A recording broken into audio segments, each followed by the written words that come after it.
Entonces vamos a comenzar nuestra escuela dominical. En esta mañana nos corresponde estudiar el tema el evangelismo. Vamos a estar hablando el evangelismo. Y como les estuvimos anunciando, el evangelismo es parte de nuestras disciplinas espirituales. El evangelismo es una disciplina espiritual. Muchas personas no entienden eso, pero es la verdad, es la realidad. El evangelismo debe de formar parte de la vida diaria del creyente. Entonces, como les decía, esta semana la dirigimos a lo que es el evangelismo.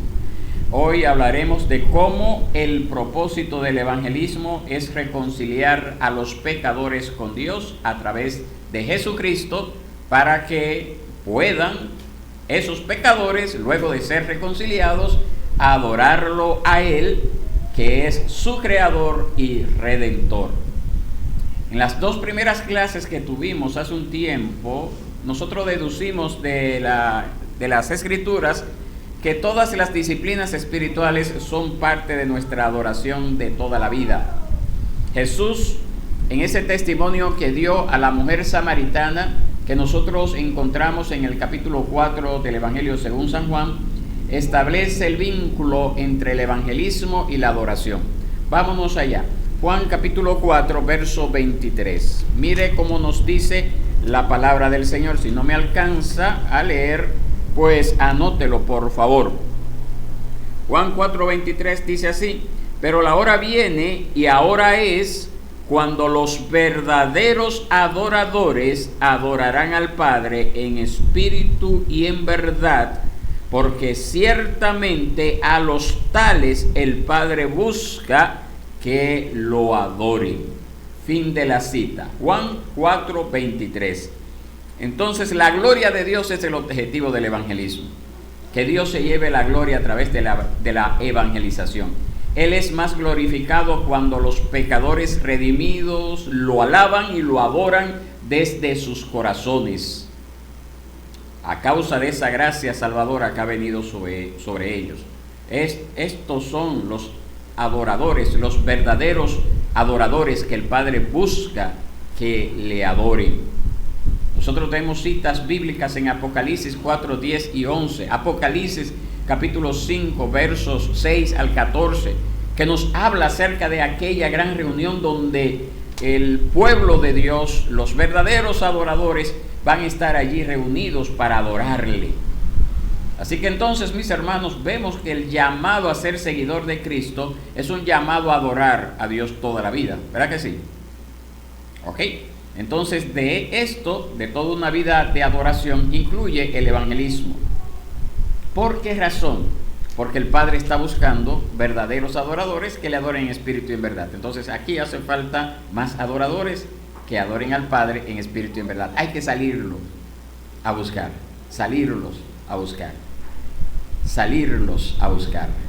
Entonces, las misiones no son el objetivo final de la iglesia. El evangelismo no es el objetivo final de la iglesia. La adoración sí lo es. Y las misiones y el evangelismo existen porque la adoración todavía no es universal. Y ese es el objetivo que perseguimos, que se reúna un gran pueblo para adorar el nombre del Señor. Ahora, antes de seguir desarrollando este tema, es bueno que nosotros nos hagamos una pregunta. Y la pregunta es: ¿qué es el evangelismo? ¿Qué usted entiende por el evangelismo? ¿Qué usted diría? Llevar las buenas nuevas a los perdidos. Muy buena definición. Muy buena definición. Eso es, en pocas palabras, mis hermanos. El evangelismo es comunicar el evangelio. Las buenas nuevas son el evangelio. Evangelismo viene de la palabra griega evangelio. Evangelio es la palabra que traducimos como evangelio.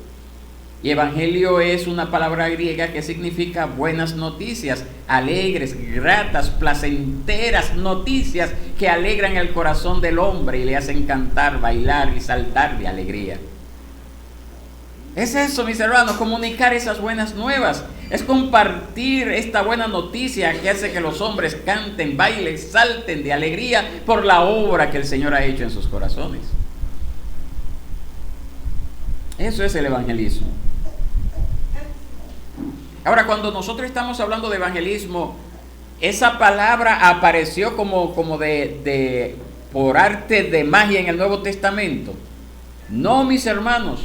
Es una palabra que ya nosotros comenzamos a ver desde el Antiguo Testamento. Si nosotros nos vamos a Isaías capítulo 40, específicamente versos 6 al 11, usted va a encontrar esa palabra. Isaías capítulo 6, capítulo 40, versos 6 al 11. Mire cómo dice. Una voz dijo, clama. Entonces él respondió, ¿qué he de clamar? Que toda carne es como la hierba y todo su esplendor es como la flor del campo. Se seca la hierba, se marchita la flor, cuando el aliento del Señor sopla sobre ella. En verdad, el pueblo es hierba. Se seca la hierba, se marchita la flor. Pero la palabra de nuestro Dios permanece para siempre. Súbete a un alto monte, oh Sión, portadora de buenas nuevas. Ahí está el término. Levanta con fuerza tu voz, oh Jerusalén, portadora de buenas nuevas. Allí está de nuevo.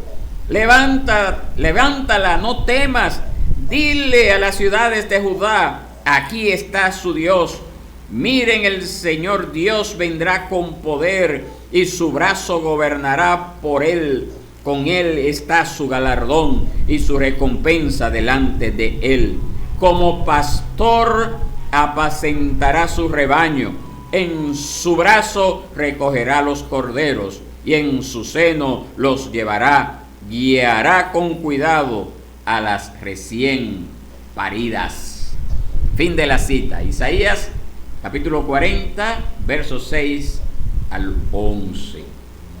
Justo antes de este pasaje, en los versículos 1 al 3, describe al que fue enviado a hacer caminos rectos. Y esto se cumplió en Jesucristo. Vamos a ver Isaías 41 al 3. Allí nos habla acerca de esto. Una voz clama, preparen en el desierto camino al Señor, allanen en la soledad calzada para nuestro Dios. Entonces, en los versos 9 al 11, estamos en Isaías 40, vemos que la voz que gritaba estaba clamando esta idea del anuncio de buenas nuevas, particularmente el verso 9. Isaías 49. Y esto es lo que los escritores del Nuevo Testamento aprenden cuando hablan de las buenas nuevas de Jesucristo. Los relatos del Evangelio aplican la idea de esta buena noticia hacia la venida de Dios mismo en Jesucristo. Los capítulos 39 y 40 de Isaías tratan acerca de cómo Dios terminó el exilio de Israel y de cómo Dios viene con gracia y le dice a Israel y también a nosotros, así que prepárate. Del mismo modo, mis hermanos, Juan el Bautista está diciendo que Dios viene en Jesucristo, así que prepárate. Esas son las palabras que utiliza Juan el Bautista, el precursor de Cristo. Y eso lo leemos en Mateo 3:2, donde nos dice, arrepiéntanse, porque el reino de los cielos se ha acercado. Entonces no es ninguna sorpresa, mis hermanos, que Jesucristo iniciara su ministerio citando a Isaías capítulo ya no 40, sino capítulo 61, versos 1 al 3. Este es un ejemplo de Jesús aplicando el significado de las buenas nuevas de Isaías, directamente tomando a Isaías y aplicándosela a él mismo. Isaías capítulo 52, verso 7, toca este tema también de buenas noticias también. Le he presentado varias citas bíblicas. Ojalá usted la tenga pendiente para que sepa que este término de buenas nuevas, buenas noticias, no solamente está en el Nuevo Testamento. Desde el Antiguo Testamento ya se comenzaba a hablar, se comenzaba a anunciar acerca de estas buenas noticias. Entonces, el punto principal de estos pasajes que se relacionan con Jesucristo es que todos nosotros estamos exiliados como Israel. Estamos exiliados. La Biblia dice que nosotros somos esclavos de nuestro pecado y que el pecado nos mantiene separados de Jesucristo. Estamos alejados de Jesucristo, alejados de Dios. Pero a través de Jesucristo nosotros tenemos el Evangelio. Nosotros tenemos las buenas noticias a través de Jesucristo. Las buenas nuevas de que en Jesucristo hay liberación de nuestra esclavitud del pecado. Que este estado de cosas llega a su fin. El Evangelio llama a los pecadores al arrepentimiento, a creer en Jesucristo para perdón de pecados. No podemos ganar, mis hermanos, el favor de Dios por nuestras propias obras. No es algo que yo puedo hacer, no es algo que yo me voy a ganar méritos para acercarme a Dios, pero nosotros sí podemos reconciliarnos con Él, con Cristo, a través de la fe en Jesucristo. O reconciliarnos con Dios a través de la fe en Jesucristo.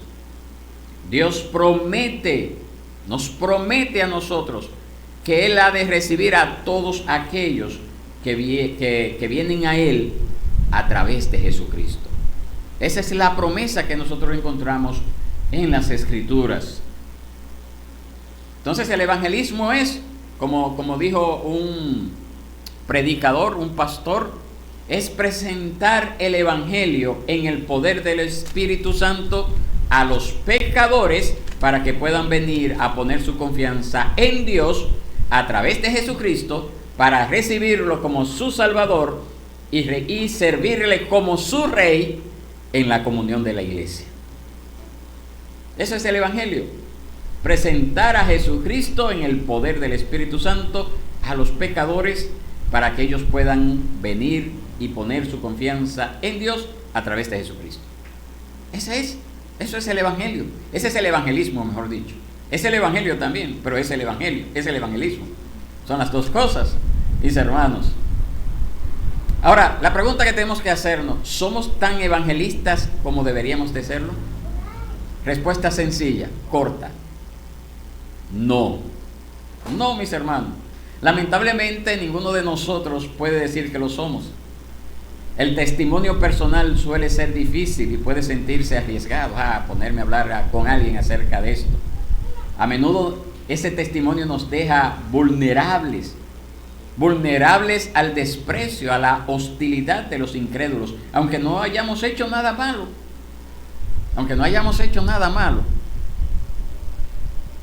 Y también, mis hermanos, el obtener una respuesta puede ser un proceso lento, donde nosotros quizás experimentemos meses o incluso años de rechazo antes de que alguien nos responda afirmativamente al llamado. Se dan esos casos constantemente, mis hermanos. Ahora bien, nosotros no debemos de perder la esperanza. Como dice un refrán en el mundo, la esperanza es lo último que se pierde. Nosotros debemos más bien dejar que la palabra de Dios nos convenza de la importancia y de la necesidad del evangelismo, de evangelizar. Tenemos que irnos a la palabra, aunque mi corazón no lo sienta, no lo quiera, aunque nuestro orgullo se vea afectado por el hecho de que tenemos que evangelizar. Tenemos que hacerle caso a lo que la palabra de Dios nos dice, mis hermanos. Como les he dicho, mis hermanos, crecer en la gracia del Señor Jesucristo implica toda la vida. Todos nosotros somos llamados, luego que conocemos al Señor, a vivir una vida de adoración. Toda la vida. Y la evangelización es parte de ese culto de toda la vida, de toda esa vida de adoración. El evangelismo es parte de ello. Entonces, a medida que nosotros nos vamos conformando a la imagen de Jesucristo, en esa misma manera, de esa misma forma, nosotros vamos a reflejar el carácter de Cristo. Nuestro deseo de compartir el Evangelio proviene del mismo carácter de Dios. No es algo que viene del hombre, no es algo que viene del mundo, viene de Dios. Y para mirar esto, nosotros debemos de considerar el llamado que Dios nos hace a nosotros a través de Isaías 55.1. Usted lo puede buscar. Isaías 55.1.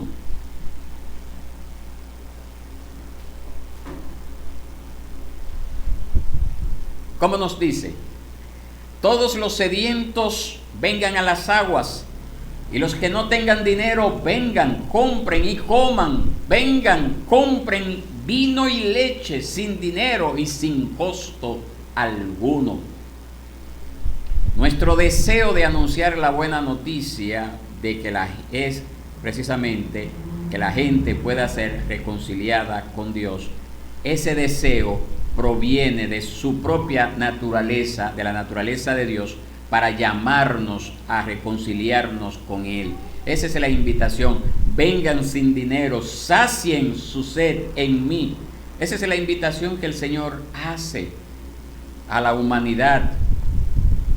Entonces, en esa misma línea, todos debemos usar los mismos métodos de evangelización, o mejor dicho, no todos debemos de usar los mismos métodos de evangelización, pero se espera que todos evangelicemos, que todos cumplamos con esta meta, con este propósito para lo cual el Señor nos ha llamado. El mismo Señor Jesucristo nos ha mandado a testificar. Juan capítulo 20, verso 21. ¿Qué nos dice? ¿Qué nos dice Juan 20, 21? Jesús les dijo otra vez: paz a ustedes. Como el Padre me ha enviado, así también yo los envío. ¿Y qué nos dice Mateo 28, 19 al 20? Vayan pues y hagan discípulos de todas las naciones, bautizándolos en el nombre del Padre, del Hijo y del Espíritu Santo, enseñándoles a guardar todo lo que les he mandado. Y recuerden, yo estoy con ustedes todos los días hasta el fin del mundo. Estos mandamientos no fueron dados solamente a los apóstoles. Las palabras de Jesús, y recuerden, yo estoy con ustedes todos los días hasta el fin del mundo, dejan en claro que su mandato, el mandato de Cristo de evangelizar, tiene relevancia para todos los cristianos hasta el fin del mundo, hasta el fin de este estado presente de la creación de Dios, porque sabemos que los discípulos, los apóstoles, todos murieron en el siglo I. Y si Él nos ha prometido que Él está con nosotros todos los días hasta el fin del mundo, y nos está dando un mandato, ese mandato va de la mano con esa promesa de que Él está con nosotros todos los días hasta el fin del mundo. Entonces, la evangelización es un trabajo que debe de hacerse todos los días hasta el fin del mundo. Ahora, la pregunta para nosotros, ¿somos nosotros obedientes a nuestro Señor en este asunto? ¿Somos nosotros obedientes a nuestro Señor en este asunto? Respóndase usted solo, no tiene que dar la respuesta en voz alta. La Biblia nos habla a nosotros que tanto el evangelismo como la adoración son las respuestas correctas a esa gracia salvadora de Dios que nos ha sido confiada, que nos ha sido dada. La adoración y el evangelismo van de la mano, son las respuestas que nosotros debemos de darle al Señor en gratitud por lo que Él nos ha dado a nosotros. Van de la mano, mis hermanos, como aquellos que hemos sido redimidos por la preciosa sangre de Cristo. ¿No sería para nosotros de sumo gozo proclamar su amor y misericordia a los que nos rodean? ¿No debería de serlo? ¿No debería de ser algo motivante para nosotros si hemos recibido algo del Señor y Él nos ha dado un mandato y Él nos ha dado una orden? ¿No sería de sumo gozo nosotros compartir estas buenas nuevas a los que nos rodean? Nuestra actitud debe de ser la del salmista en el Salmo 116.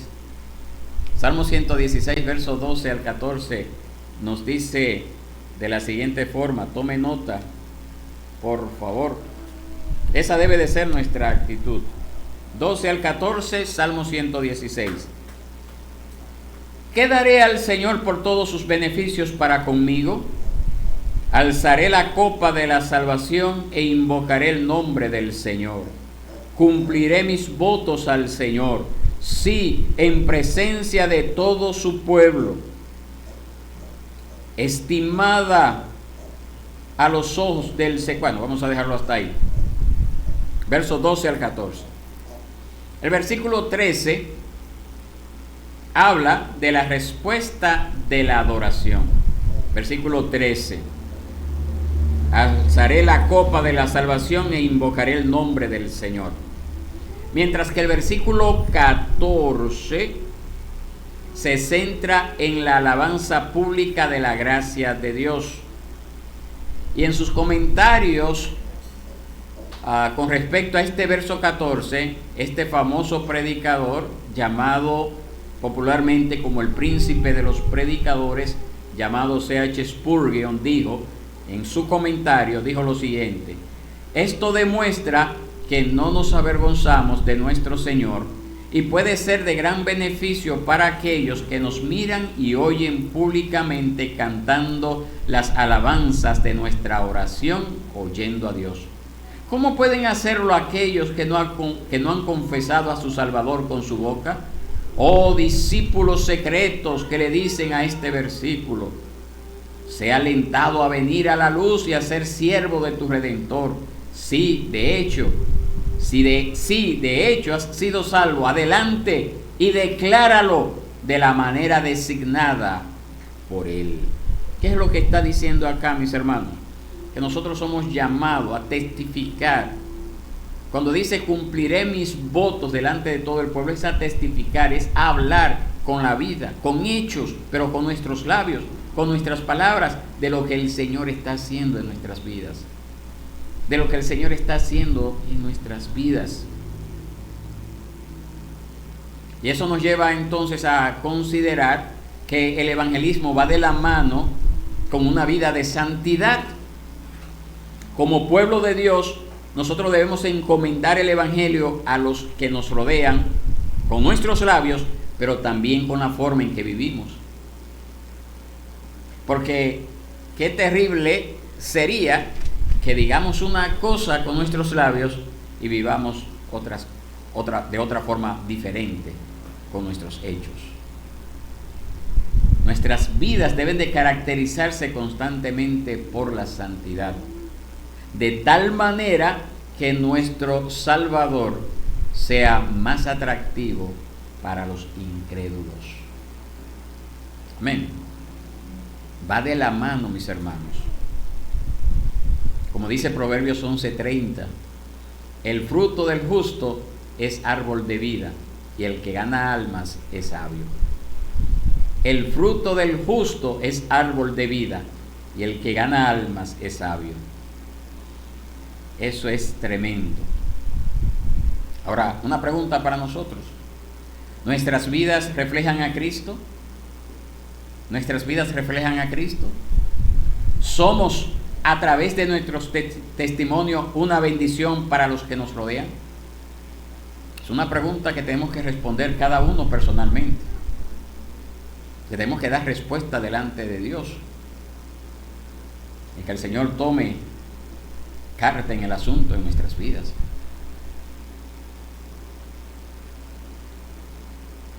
Algunas personas piensan que el evangelismo es un don y una responsabilidad que es solo de aquellos que tienen ese don. Y esas personas apelan a Efesios 4:11, donde se enumeran diferentes ministerios como apóstoles, como profetas, y ahí menciona entonces evangelistas y pastores y maestros. Y dice, no, eso le corresponde a ellos. Pero el punto de vista de este versículo no es que solo aquellos que tienen el don de la evangelización deben de evangelizar. Más bien, ese versículo, Efesios 4:11, habla de cómo Dios ha dado graciosamente diferentes dones a diferentes hombres en una variedad de ministerios para que su iglesia pueda ser edificada. Eso es lo que está diciendo, que hay variedad de dones en su iglesia. Y así que, mis hermanos, que no todos somos llamados a desempeñar el ministerio vocacional de evangelista. Cuando hablo de vocación estoy hablando de alguien que se dedica a ello solamente. A pesar de ello, el hecho es que todos nosotros somos llamados a ser testigos de Cristo. Usted es llamado a ser testigo de Cristo. Usted tiene que testificar de Cristo. Usted tiene que hablar de Cristo. Usted tiene que vivir conforme al Evangelio de Cristo. Debemos pensar entonces en esa responsabilidad que cada uno de nosotros como individuos tenemos para el evangelismo personal. Y tenemos que verlo desde la perspectiva como lo vio el apóstol Pedro y como lo dejó escrito en 1 de Pedro 2:9. Búsquelo allí. 1 de Pedro 2:9. Tome notas y vea cómo el Señor entonces nos invita a nosotros a cumplir con esa obra. 1 de Pedro 2:9 nos dice así: pero ustedes son linaje escogido, real sacerdocio, nación santa, pueblo adquirido para posesión de Dios, a fin de que anuncien las virtudes de aquel que los llamó de las tinieblas, ¿a dónde? A su luz admirable. 1 de Pedro 2:9. Según ese versículo, Dios nos ha escogido en Cristo para un propósito. Y ese propósito es que nosotros podamos proclamar las excelencias de Cristo a un mundo agonizante, esclavizado por la oscuridad del pecado. Todos nosotros debemos ser testigos porque nuestro evangelismo glorifica a Dios proclamando las virtudes, como dice allí, de aquel que nos llamó de las tinieblas a su luz admirable. Y ese versículo también establece lo que nosotros conocemos como el sacerdocio universal de todos los creyentes.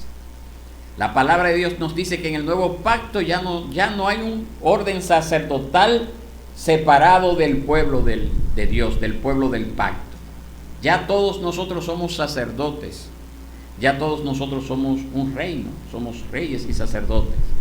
Y como cristianos entonces, nosotros tenemos el deber de realizar un servicio mediador que declare la voluntad de Dios al mundo y soporte las necesidades humanas ante el trono de Dios en oración. Por eso se nos manda a orar. Ahí es que cumplimos con nuestro oficio sacerdotal. Cuando intercedemos por otro, cuando llevamos al trono de la gracia en nuestras oraciones a esos hermanos y también personas no creyentes, para que la gracia de Dios esté sobre ellos, para que Dios tenga misericordia, para que Dios levante un pueblo que sirva a Dios. Como aquellas personas que hemos sido reconciliados con Dios a través de Jesucristo, también se nos ha otorgado a nosotros un ministerio de reconciliación. Nosotros tenemos ese ministerio, usted tiene ese ministerio. Nosotros hemos sido comisionados por Dios mismo para ser sus embajadores aquí en la tierra. Es nuestra responsabilidad, es nuestro deber. Si usted no lo cree, vamos a buscarlo. Segunda de Corintios, capítulo 5, verso 18 al 21. Segunda de Corintios, capítulo 5, verso 18 al 21. ¿Puede buscarlo, por favor? Sí. Segunda de Corintios, capítulo 5,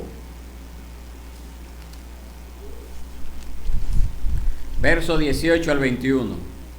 Eso está ahí en la página 1187 de la Nueva Biblia de las Américas. 1187. ¿Qué nos dice? ¿Puede leer?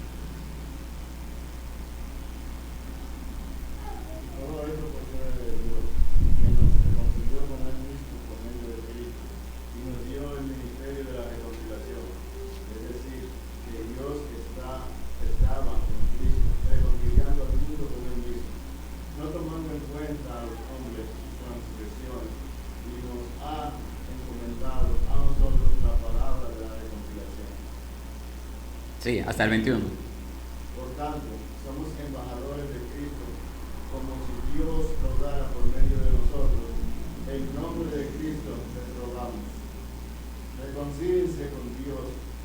Al que no conoció pecado, lo hizo pecado por nosotros, para que fuéramos hechos justicia de Dios en él. Amén, mis hermanos. Allí está. Nosotros debemos de seguir el ejemplo del apóstol Pablo. Sabiendo que él era un embajador para Cristo, él lo colmó con un sentido, la evangelización del deber, de la urgencia. Él se veía a sí mismo como el representante de Dios, llamando a los pecadores a arrepentirse, a creer en el Evangelio. Pablo imploró a otros en el nombre de Cristo, como si Dios estuviera haciendo su llamamiento a través de él, a través del apóstol. Somos llamados a eso también.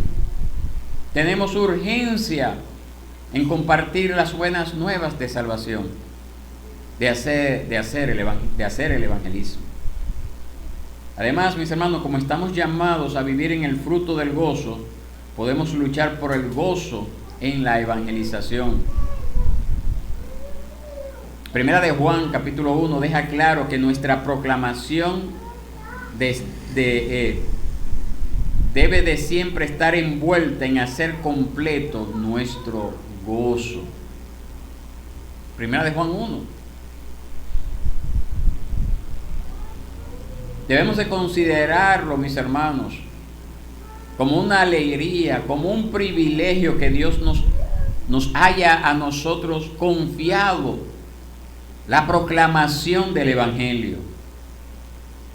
Otra pregunta para cada uno de nosotros. ¿Somos buenos administradores de este mensaje? Respóndaselo usted. Como embajadores de Cristo, ¿lo representamos fiel y diligentemente? Alguien podría decir, no, pero yo tengo un buen testimonio en la sociedad. Ok, pero el Señor nos ha dado dos vertientes: testimonio y hablarlo. Alguien podría decir, no, pero yo no lo hablo mucho. Bueno, pues está fallando. Otro podría decir, no, yo lo hablo mucho. ¿Y tu testimonio cómo está? Estoy fallando. Pues está mal. Es una combinación de las dos cosas: hablarlo, vivirlo. Vivirlo, hablarlo. Hermano, quizás una de las razones más comunes por la que muchos de nosotros no somos mejores testigos de Cristo en la proclamación del Evangelio es debido al miedo, a la vergüenza pública. Y eso puede tomar varias formas. Podemos tener miedo de nuestra propia falta de capacidad. Alguien dice, yo no estoy capacitado para eso. Podemos tener miedo del rechazo, es que la gente me va a hablar mal, se va a reír de mí. O podemos tener miedo de la seriedad del mensaje. Es una gran responsabilidad predicar el Evangelio. En cualquier área en la cual usted se encuentre, sea porque usted se siente como una persona no capacitada, sea porque usted se siente con miedo, con vergüenza de hablarle a la gente por temor al rechazo, o sea porque usted entiende que es algo muy serio el proclamar el Evangelio y quizás su vida no está acorde a lo que usted debe de proclamar, cualquiera de esas cosas, permítame decirle, mis hermanos, que la mejor manera de superar esos temores es teniendo una visión bíblica de lo que es el evangelismo. Y un buen punto de partida es entender que Dios es soberano en la salvación de los pecadores. Dios en su gracia, en su soberanía, ha elegido pecadores para la salvación.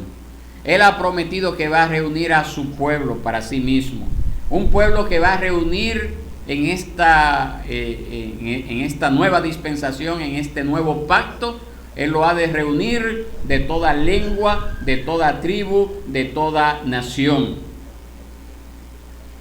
Pero nos ha dado a nosotros la responsabilidad de proclamar esas buenas nuevas.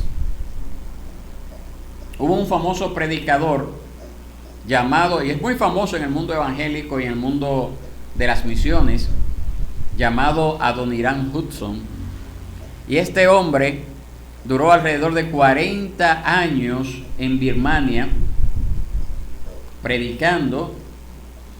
Él había sido informado de que ese país, Birmania, era impermeable al evangelismo cristiano.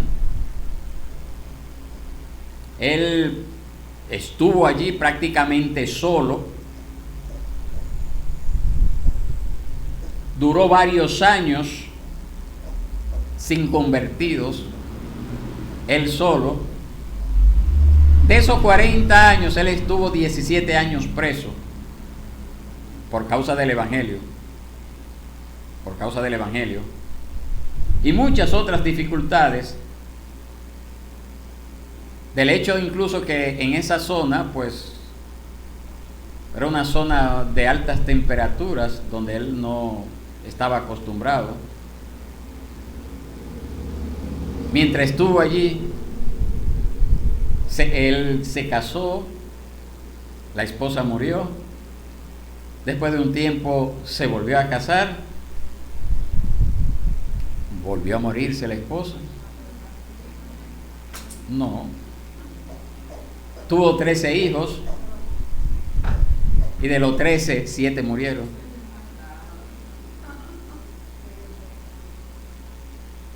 Y allí se mantuvo por 40 años hasta que vio frutos. Yo estoy seguro que ninguno de nosotros vamos a pasar por una situación igual. Y por menos no queremos hacer nuestro trabajo de evangelizar. Es triste, mis hermanos.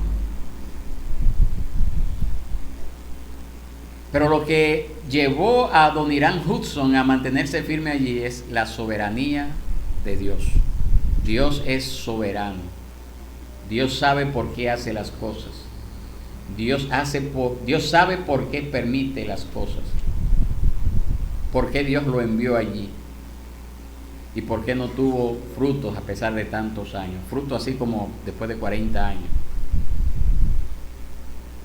Pero ese mismo conocimiento de la soberanía de Dios alentó a Pablo, el apóstol Pablo, mientras él trabajaba en Corinto. El Señor le aseguró a Pablo que su trabajo en Corinto no iba a ser en vano, porque sus elegidos estaban allí en la ciudad. Y eso lo vemos en Hechos 18, 9 al 11, donde el Señor le dice: mira, sigue predicando, no te desanimes, porque yo tengo un pueblo allí. Yo tengo un pueblo. Y dice que Pablo se quedó allí 1 año y medio enseñando la palabra. Y a pesar de que se pudo establecer esa iglesia, como nosotros veremos en nuestros cultos de la tarde, el próximo domingo, veremos que era una iglesia que todavía era inmadura, que todavía Pablo tuvo que escribirle y tuvo que llamarle la atención a causa de su inmadurez.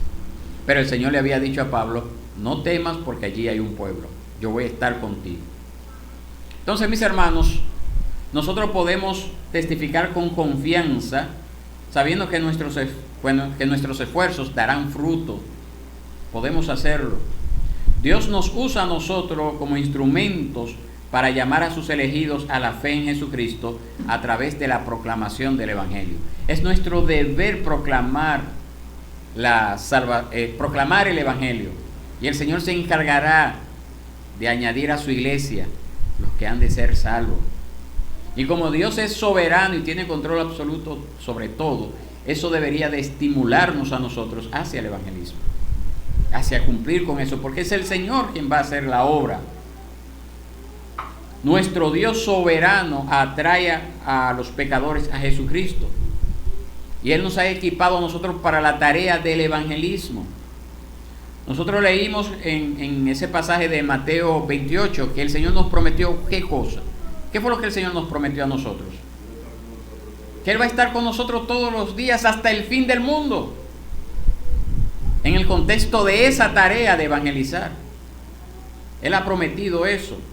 Él nos ha dejado su Espíritu Santo, que ha sido derramado sobre sus creyentes, sobre todos los que somos creyentes. Esa es la promesa. Él no está presente con nosotros físicamente, pero sí espiritualmente a través de su Espíritu Santo. Esa es la promesa, mis hermanos. Y dice que ese Espíritu Santo viene sobre nosotros, Hechos 1:8, ¿para qué? Para ser testigos de Cristo. Eso fue lo que Jesús dijo. Pero recibirán poder cuando haya venido sobre ustedes el Espíritu Santo, y me serán testigos, y se lo dice a ellos, aquí en Jerusalén, en Judea, en Samaria y hasta lo último de la tierra. Ahí estamos nosotros, en lo último de la tierra. Ahí es que estamos nosotros. Y observando el contexto de Hechos 1, se nos dice que Jesús les dice a sus discípulos allá en Jerusalén que ellos esperaran allí en Jerusalén al Espíritu Santo. Y una razón para él decirle esto es para que ellos entendieran o mejor dicho, para que ellos se dieran cuenta de que el poder para la evangelización no provenía de ellos, ni de nosotros, ni de usted, sino de Dios, quien es el que nos capacita para cumplir con ese trabajo. Entonces eso debe de servirnos a nosotros en aliento, de gran aliento para nosotros, el que cumplamos con ese deber de dar testimonio, sabiendo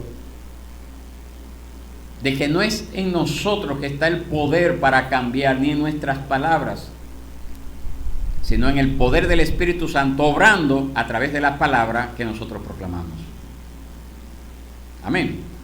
Confiar, esperar, estar seguros que ese poder para evangelizar no viene de nosotros, sino del Espíritu Santo. Y desde el momento en que nosotros nos convertimos en cristianos, desde ese momento nos dice la palabra que el Espíritu Santo vino y hizo morada en nosotros. Por lo tanto, ya usted tiene al Espíritu Santo, si usted es cristiano, y ya usted tiene el poder de ser testigo de Cristo. Entonces se espera que cada cristiano evangelice, porque todos los cristianos estamos capacitados para hacerlo, porque se nos ha dado el Espíritu Santo.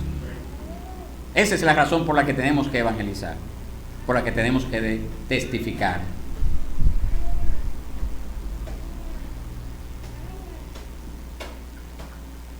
La evidencia de que usted ha recibido poder para evangelizar es una vida transformada también, porque esa es la evidencia externa de que el Espíritu Santo habita en usted.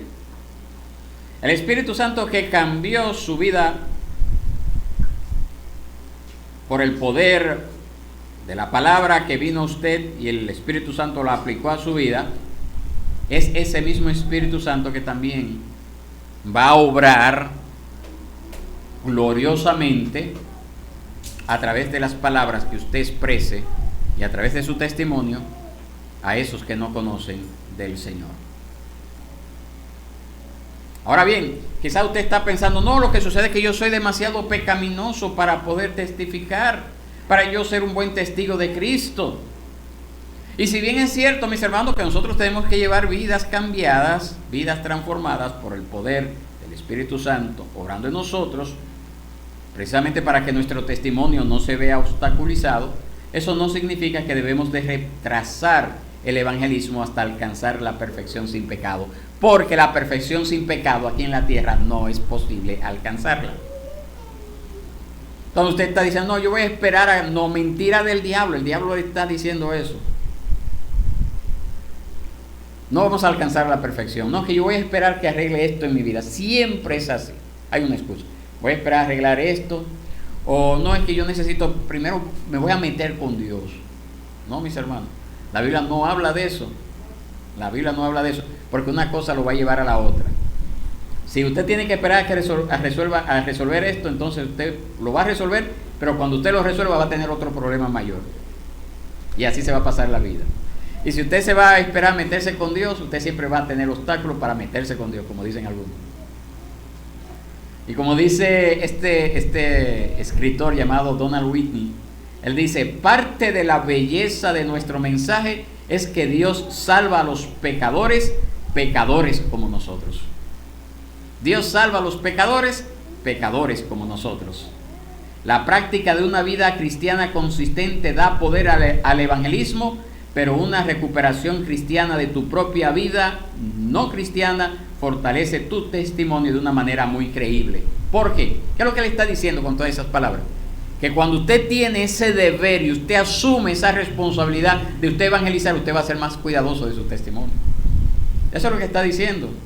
Ahora, si usted está escondidito, si usted tiene miedo de que lo identifiquen como cristiano, pues siempre va a vivir una vida miserable. Una vida miserable. ¿Por qué? Bueno, porque nunca va a salir de ese cerco de que no quiero que me vean como cristiano porque tengo un mal testimonio. Pero cuando usted sale a la calle y comienza a testificar, entonces ya usted va a tener cuidado de lo que usted habla cuando no está evangelizando, de cómo usted se manifiesta cuando usted no está evangelizando, cómo usted se expresa cuando usted no está evangelizando, cómo lo ve la gente cuando usted no está evangelizando. Por esa razón el evangelismo lo va a llevar a usted a querer cada día más vivir en santidad, porque va a haber un temor santo en el cristiano de que no, yo tengo que hablar de Cristo, pero tengo que cuidarme de mi testimonio y no ocultarlo, sino más bien ir progresando en ese cambio que el Señor me pide que se dé en mi vida. Dios se deleita, mis hermanos, en utilizar instrumentos débiles, imperfectos. ¿Usted sabe por qué? Como usted y como yo. ¿Usted sabe por qué Dios se deleita en utilizar instrumentos débiles e imperfectos, como usted y como yo? ¿A qué no me dice? ¿Ah?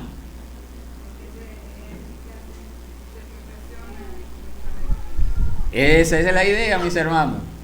Para que Él se lleve toda la gloria, para que Él reciba la gloria. Y Wendy está utilizando un pasaje bíblico que está en las escrituras del apóstol Pablo, cuando dice Pablo que él tenía un aguijón en la carne y él le pidió a Dios que le quitara ese aguijón en la carne en 3 ocasiones, y el Señor le dijo, bástate mi gracia, porque mi poder se perfecciona en la debilidad.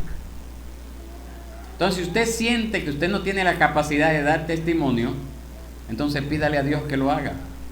Él ha prometido en su palabra, el Señor ha prometido en su palabra dar gracia a los humildes. Nosotros debemos depender de Él y no de nuestra propia fuerza para evangelizar.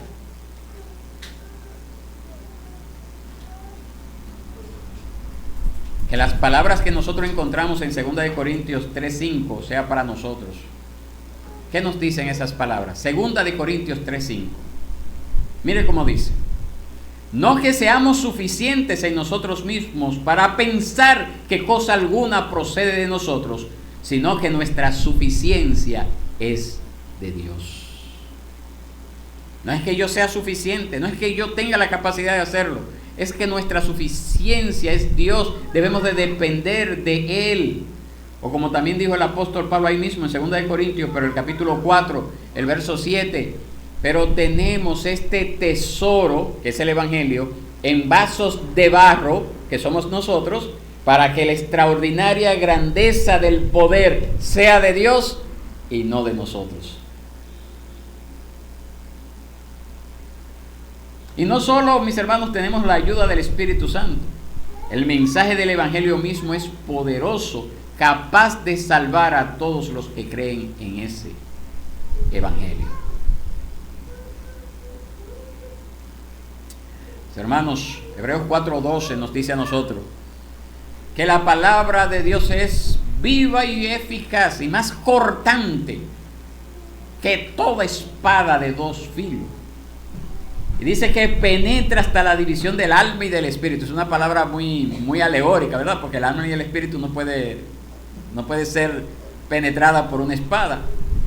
Pero eso es lo que quiere decir el autor a esta carta a los hebreos. Dice que penetra hasta el alma y el espíritu. Y entonces aquí comienza a hablar de hechos, ¿verdad? Dice, de las coyunturas y los tuétanos. Y es poderosa para discernir los pensamientos y las intenciones del corazón. Esa es la palabra de Dios que el Señor nos ha dado para que proclamemos esas buenas nuevas que es el Evangelio.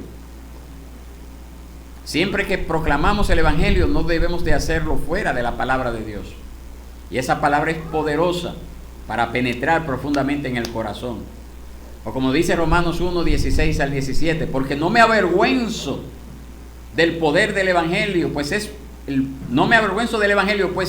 poder de Dios para salvación a todo aquel que cree, al judío primeramente y también al griego. Y el verso 17, Romanos 1:16 y 17 dice, porque en el Evangelio la justicia de Dios se revela por fe y para fe, como está escrito, mas el justo por la fe vivirá. Entonces, mis hermanos, el Evangelio que compartimos es un mensaje poderoso. Es capaz de salvar porque revela cómo nosotros podemos obtener una justicia que nos justifique a la vista de Dios. Una justicia que solamente viene de la fe en Cristo. No mi propia justicia, no mis obras, sino la de Cristo. Y yo creer en las obras de Cristo. Eso no quiere decir que el Evangelio sea como una especie de varita mágica que podamos utilizar para orar. ¡Pap! Conviértete. ¡Pap! Conviértete. Eso no estamos diciendo eso. No estamos diciendo eso. Pero sí estamos diciendo que el Evangelio es el poder de Dios para salvación. Y no son nuestras palabras elocuentes, ni muy elaboradas. Dios tiene a sus escogidos allá en el mundo. Hay escogidos de Dios allá en el mundo. Y Dios lo va a traer a los pies de Cristo por la predicación del Evangelio de nuestros labios. Amén. Entonces ese es nuestro deber. Nosotros podemos confiar en que el Señor va a aplicar poderosamente el Evangelio sobre el corazón de los incrédulos. Y cuando lo haga así, el Espíritu Santo va a regenerar a esos pecadores, los va a hacer nacer de nuevo y van a venir a los pies de Cristo. Él es el que quita, el que cambia, el que transforma los corazones de piedra en corazones de carne, para que sean sensibles a escuchar el llamado. Ahora, quiero hacerle una pregunta. ¿Cómo debemos de medir el éxito del Evangelio? ¿Cómo podemos decir que una persona ha tenido éxito en el Evangelio? Si alguien le pregunta a usted eso, ¿qué usted diría? Allá atrás. ¿Cuáles frutos?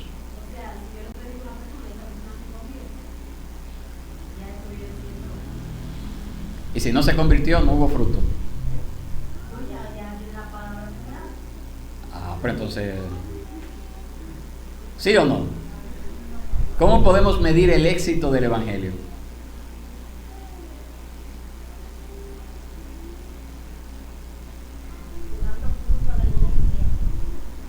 Sí, pero si no viene, entonces no hay frutos.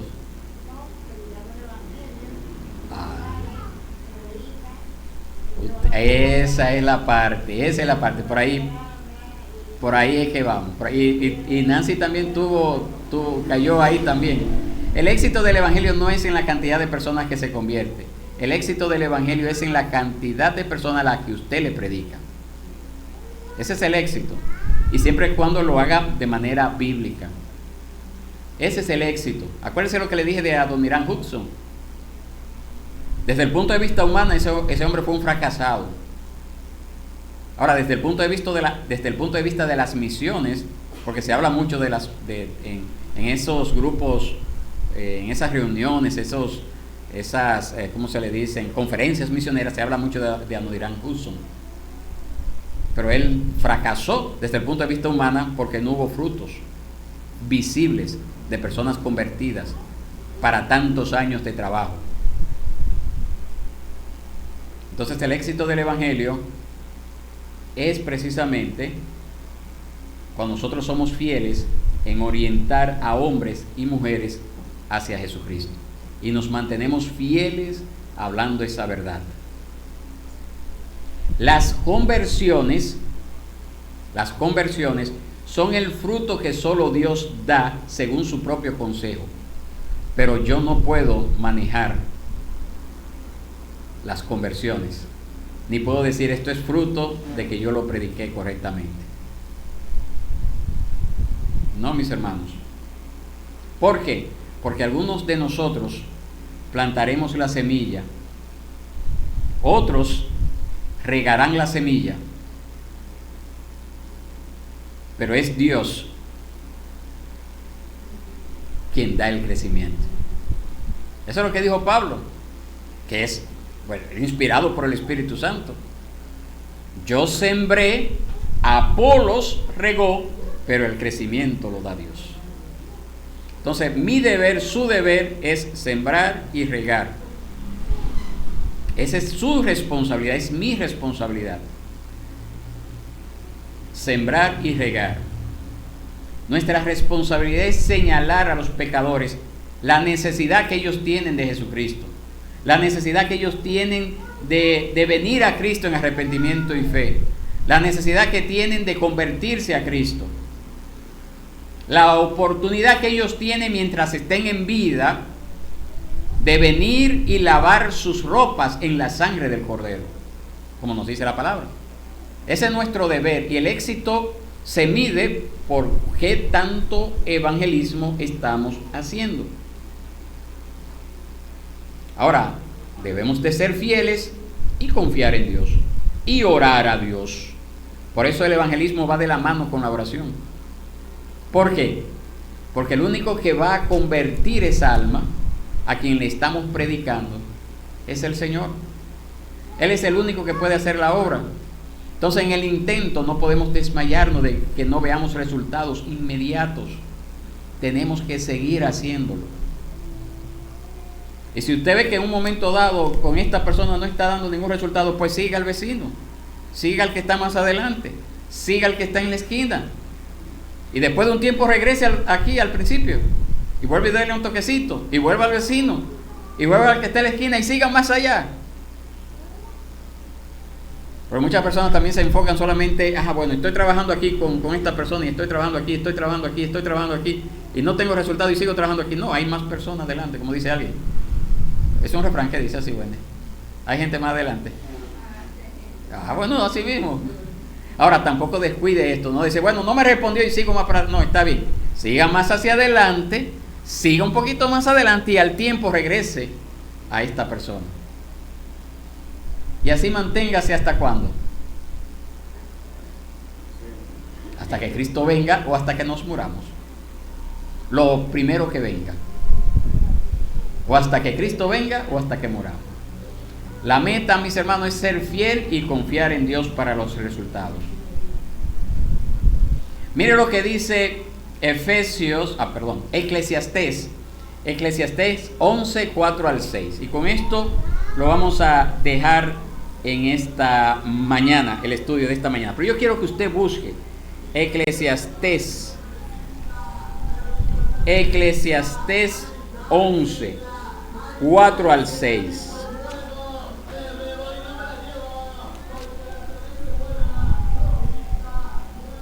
Eclesiastés 11, del 4 al 6.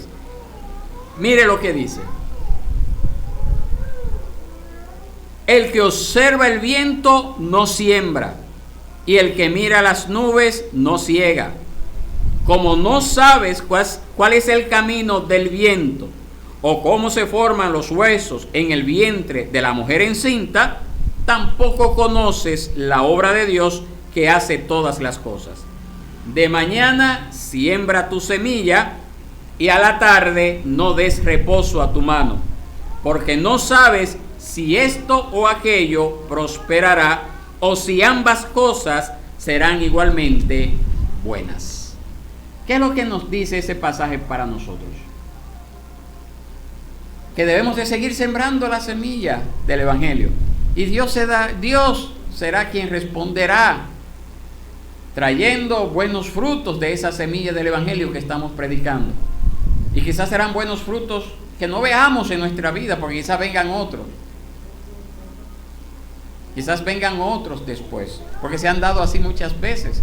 Una persona comienza un trabajo y no ve frutos en su vida, y viene otro y cosecha lo que no sembró. Pero eso es lo que dice la palabra. También Juan, capítulo 4, verso 35 al 37. Que también le invito a que usted lo tenga muy pendiente.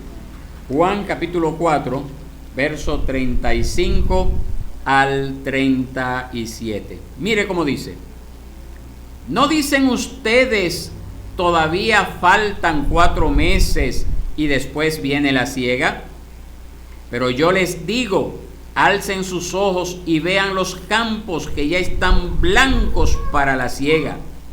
Ya el segador recibe salario y recoge fruto para vida eterna, para que el que siembra se regocije junto con el que siega. Porque en este caso el dicho es verdadero: uno es el que siembra y otro es el que siega. ¿Qué les parece, mis hermanos? ¿Ah? Sencillo, mis hermanos. El evangelismo es una disciplina que usted debe de practicar, confiando en que el Señor le va a dar el privilegio de ver los frutos de ese trabajo en esta vida, en su vida. Pero si al Señor no le place darle la oportunidad de ver esos frutos de ese trabajo que usted haga en su vida, pues sígalo haciendo sin desmayar, porque el Señor es soberano y sabe por qué permite que unas cosas ocurran y otras no. Dios quiere que cada cristiano encuentre maneras de compartir el evangelio con los incrédulos. Si usted es cristiano, Dios quiere que usted evangelice. Dios quiere que usted evangelice. En cualquier contexto que el Señor nos ponga para vivir nuestras vidas, Él nos manda, nos llama a encontrar maneras de cumplir la gran comisión. Cualquier contexto. Si es en el contexto de persecución, usted debe de evangelizar. Si es en el contexto de paz, usted debe de evangelizar. Si es en el contexto de prosperidad, usted debe de evangelizar. Si es en el contexto de escasez, usted debe de evangelizar. Si es en el contexto de enfermedad, usted debe de evangelizar. Si es en el contexto de salud, usted debe de evangelizar. Cualquiera que sea su contexto, usted debe de evangelizar. Esa es la palabra que el Señor nos ha dado. Y orar, como lo hizo Pablo, y como Pablo también pidió, un pasaje bíblico que hemos leído en otras ocasiones, a la iglesia de Colosas. Él pidió que oraran por él, para que él encontrara oportunidades para él compartir el evangelio. Nosotros también debemos de orar por esas oportunidades, pidiendo siempre la luz, la visión del evangelio para entender que los campos ya están blancos para la siega, como dijo el Señor, y que por lo tanto no debemos de retrasar ese mandato que Él nos ha dado de evangelizar, buscando siempre oportunidades para dar testimonio de la verdad que hemos recibido con nuestros labios y con nuestras vidas. Dejémoslo hasta acá, mis hermanos.